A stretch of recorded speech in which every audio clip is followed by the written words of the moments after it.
Sauf qu'à l'enfance, il était plus insolent que maintenant. Voilà, c'est ce que plus insolent. Oui, très insolent. D'accord. Quand tu dis insolent, c'est-à-dire tu respectais personne, Je respectais ceux qui me respectaient. Tu sais, le dernier enfant, là, dans une grande famille, il souffre beaucoup. Il souffre beaucoup. C'est toi seul qu'on envoie. C'est les familles gourous, là. Chez nous, généralement, il n'y a pas de servantes comme ça. Voilà, c'est à Abidjan, ici, moi, je vois qu'il y a les servantes. Sinon, dans notre famille, là, c'est le petit frère qui doit aller acheter tant. Même si ta maman doit préparer, tu dois aller acheter puis manger. Et en même temps, tu profites, quoi, parce que tu es toujours à côté de la vieille en train de cuisiner. Donc, ça fait que tu profites beaucoup. Tu manges avant tout le monde. Donc, moi, en tout cas, je suis très, très, très, très heureux d'être le dernier de ma famille. Mais moi, par exemple, en tant qu'aîné, je suis sous pression constamment parce que dès qu'il y a quelque chose qui se passe, on regarde l'aîné. Oui, bien sûr, parce que l'aîné remplace souvent le papa. D'accord. Mais alors, le dernier, quel est son rôle finalement dans une famille? Le dernier, généralement, chez nous, le dernier devait être là et puis on s'occupe de lui. Mais ça, c'est le dernier fainéant, en fait. Les derniers quoi? Fainéant. Ah, d'accord, ok. Moi, je suis un dernier bon, finalement, qui est devenu le premier. Parce que je me suis battu même toujours pour la famille. Je ne suis pas resté là à dire que oui, je suis le dernier de la famille, ils vont s'occuper de moi, non. Ma mère a perdu tous ses enfants. Je suis resté qu'avec une grande sœur et 2 frères. Mais l'autre frère, c'est que c'est pas l'enfant de ma maman, mais c'est mon frère, quoi. C'est un de mes frères, voilà. Comme on est en Afrique. Mais les enfants de ma maman, nous étions 14. D'accord. Alors aujourd'hui, on connaît le Jules Bécaud sur les réseaux sociaux, quelqu'un d'assez ouvert, quelqu'un d'assez accessible, quelqu'un aussi qui bouge beaucoup. Et moi, je me demande toujours, quand c'est comme ça, quand j'ai affaire à un personnage, une personnalité comme ça, je me demande toujours à quoi ressemblait l'enfance de Jules Bécaud. Jules Bécaud, enfant, ça ressemble à quoi? Comme je l'ai dit, tu sais, quand tu grandis dans une famille nombreuse, tu ne peux qu'être courtois envers tout le monde, en fait. Généralement, les gens qui sont enfermés, c'est les gens qui sont enfants uniques, n'ont pas vu beaucoup de personnes. Et moi, je ne suis pas habitué à être seul. Il me faut toujours des gens autour de moi. Être avec des gens, c'est comme une famille, quoi. Voilà. Donc, mon enfance, et puis maintenant, rien n'a changé. Rien n'a changé. Ouais. D'accord. Mais est-ce que c'est... Sauf qu'à l'enfance, il était plus insolent que maintenant. Voilà, c'est ce que... Plus insolent. Oui, très insolent. D'accord. Quand tu dis insolent, c'est-à-dire tu respectais personne, Je respectais ceux qui me respectaient.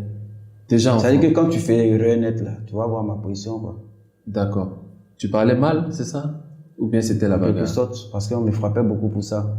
Je parlais pas mal, j'étais direct. D'accord. Tu peux voir un grand frère qui peut-être, il est vilain, là. Tout le monde a peur de dire qu'il est vilain. Moi, il dit qu'il est vilain. D'accord. Et ça, c'est au primaire, au collège? Depuis même là-bas même. D'accord. Depuis petit. Et ça n'a pas... Est-ce que tu penses... Il y a un vieux père du nom de Saïri en 4e, 98, quand j'étais en 4e, il m'a interdit la classe. Parce qu'il y a eu, c'est moi ceux qui a eu à lui dire, vilain là, tu te prends pour qui donc? Il m'a interdit la classe. Après, c'est réglé, c'est rentré en ordre, et puis je suis devenu son bon petit. D'accord. Est-ce que cette attitude, quelque part, a eu un impact sur tes études, d'une manière ou d'une autre? Non, jamais. Ce qui a eu un impact sur mes études, c'est le décès de mon grand frère. C'est qui? Ce qui a eu l'impact sur mes études, c'est le décès de mes parents. Mes grands frères, mes grandes sœurs, c'est eux qui s'occupaient de moi. Mon père est décédé en 93. Et donc, c'est mon grand frère qui a pris le relais. Attends, en 93, je passais déjà au CE2. Du coup, celui qui a pris le relais, il est décédé. Donc, j'ai fait comment? C'est ce qui a fait que ça a un peu joué sur mon année scolaire. Aujourd'hui, tu es un homme public, tu es une personnalité publique. Comment débutent tes activités dans le show business? Par quoi tu commences? Comment tu arrives au show business? Comme je disais, par rapport à mon année scolaire, c'était un peu chaud. Voilà, à quel niveau? Quelle classe? Au niveau, quand on dit c'est chaud, là, c'est finance. Sinon, ah, d'accord, c'était chaud financièrement. Voilà. Ok, mais mais ceux à qui quelle me connaissent, classe? qui me suivent depuis, moi, depuis CP1 jusqu'au CM2, j'étais premier de ma classe. Ah. Et quand j'étais au collège, on nous ramenait au primaire là-bas pour nous montrer aux jeunes qui sont au CM2 là-bas. Vous voyez le petit là, voilà. Et on nous prenait pour exemple. Donc tout a commencé à être difficile pour moi quand je suis arrivé en 4e. Déjà, en classe de 4e, c'est là où on devient bandit. Moi, j'étais vraiment pas cadré. Hein. En 4e, j'étais pas cadré. Pourquoi on devait bandit en 4e? Je sais pas, parce que tu te crois déjà grand au collège et autres. Okay. J'ai remarqué ça. Et puis bon, moi, ça a joué sur ma carrière. Enfin, sur ma vie scolaire. Donc, après ça même, on m'a renvoyé en 4e. Hein. Je n'ai pas dit à mon grand frère. En ce moment, il vivait. Je ne lui ai pas dit qu'on m'a renvoyé. Donc, j'ai fait une année comme ça, sans aller à l'école. Je me lève matin. À ce moment, il y a un vidéoclub. Je me mets au vidéoclub. Je passe le temps là-bas puis je reviens le soir. Comme si je suis quitté à l'école. Et dans le temps, ton bulletin partait là où ton frère ou ton papa travaille. Les bulletins d'école, là, on ne donnait pas aux élèves. Donc c'est là, lui, il reçoit ça là-bas. Peut-être plus tard, il regarde, il voit que je suis exclu. Il me dit, mais pourquoi on t'a bravé et puis tu ne m'as pas dit? Je dis non, que j'avais peur. Puis bon, c'est quand il a gâché une année comme ça. Et mon grand frère dit, bon, comme tu as gâché l'année, si on te prend en 4e encore, c'est comme tu t'es ramené en arrière, on va prendre 3e directement. Donc c'est là, on me met en 3e, forcé et échoué. Ouais, parce que tu n'as pas bien suivi. Voilà. Donc j'ai repris 3e encore, et puis après maintenant, c'est là, on m'a envoyé au lycée municipal d'Atakoubé en seconde.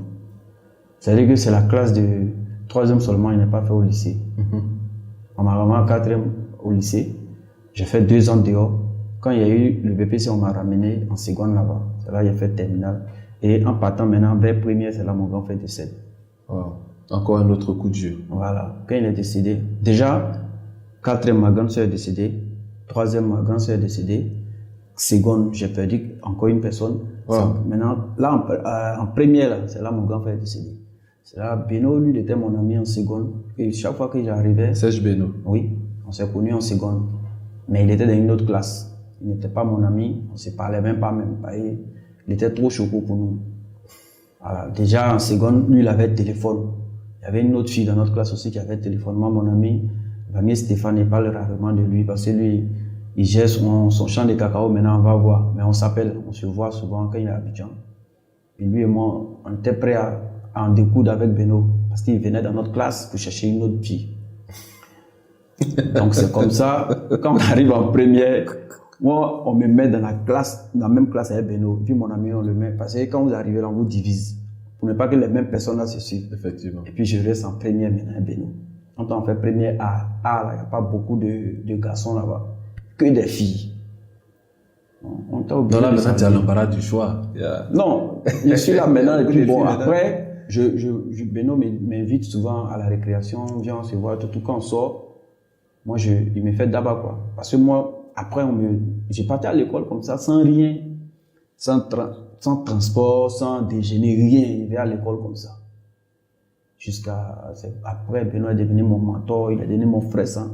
Son déjeuner, on mange ensemble. C'est des trucs qu'on fait ensemble. Tout. C'est comment on s'est connus. Donc, c'était dur. On est parti en fait terminale. Arrivé en terminale, le bac n'a pas marché. On a repris encore. Donc moi, on m'a envoyé maintenant au CBCG de Cocody. Et puis Beno lui dit non, que lui va faire la musique. Il va faire arrangement. Donc quand il quitte à l'université, il vient le trouver. Il dit c'est comment là-bas? Monsieur l'étudiant, il dit ah c'est chaud hein. Moi-même, il vais au lycée, il vais là-bas, il ne sait même pas ce qu'il m'a fait. On dit mais si ça ne va pas, vous venez, on va faire le mouvement et puis un peu on s'en sortir. En ce moment, il faisait arrangement 25 000. Les 25 000 ensemble, moi j'ai un peu avec. J'ai pris mes bagages, même il habitait chez lui. J'étais devenu le 2e enfant de sa maman. Souvent son vieux était à Yamsoko. Et son vieux est venu un soir, la vieille l'a appelé pour lui dire ah, tu as un 2e fils. Hein. Que c'est un petit gourou, c'est l'ami de Guy. Il dit ah, mais c'est bien. Là au moins Guy ne va pas rester seul parce que lui il est seul aussi à la maison. Unique. Il est enfant unique. Ah, d'accord. Il est seul. Il y a ses cousines qui étaient à la maison. Il y a sa demi-sœur aussi qui est là, mais lui, il est toujours dans la chambre, sur son ordinateur. Il est seul, en fait. C'est pourquoi le gars, il est beaucoup timide. Donc, c'est à quoi il s'est rentré dans sa vie. Et puis, on a commencé le showbiz ensemble. Donc, lui, il fait l'arrangement. Pendant ce temps, toi, tu fais quoi? Moi, il m'a demandé d'apprendre un instrument, guitare ou bien tu dis, moi, il est devenu acteur, qu'il est allé au States. D'accord. Déjà à ce stade-là. Voilà. Donc, quand il arrange, moi, je suis assis seulement, je le regarde. Je l'encourage en tout cas. S'il y a des idées, je lui donne. Là, jusqu'à un jour, ils ont lancé un casting. Dans le temps, on payait casting. Hein. Tu payes 20 000. On te demande photo entière, photo coupée, puis tu viens avec pour aller faire casting. Donc, ce jour-là, il a fait un arrangement. Il m'a donné les 20 000. Il dit bon, il a caché les 5 000 à manger après. Et comme tu veux devenir acteur, il faut aller. Je suis parti là, mais on ne m'a jamais appelé. Ils ont pris notre argent, on n'a même pas pu faire casting. Et puis, je suis revenu encore. Le gars, il insiste. Tu apprends un instrument. Il dit non. Un jour, Baby m'a dit d'aller prendre un cahier. Baby Philippe. Ah, Baby Philippe. Il va m'apprendre comment on joue guitare, tout ça. Là. Il dit non, moi, il veut pas. Donc, c'est dans ça où le Benguis m'a repéré. Une fois, quand il vient au studio, il ambiance tellement. Il m'a dit, ah, Beko, je suis en train d'écrire un film là. Ta main te comporte là. Je pense que tu as joué dedans. C'est comme ça qu'il a joué dans Yopougon dans le quartier.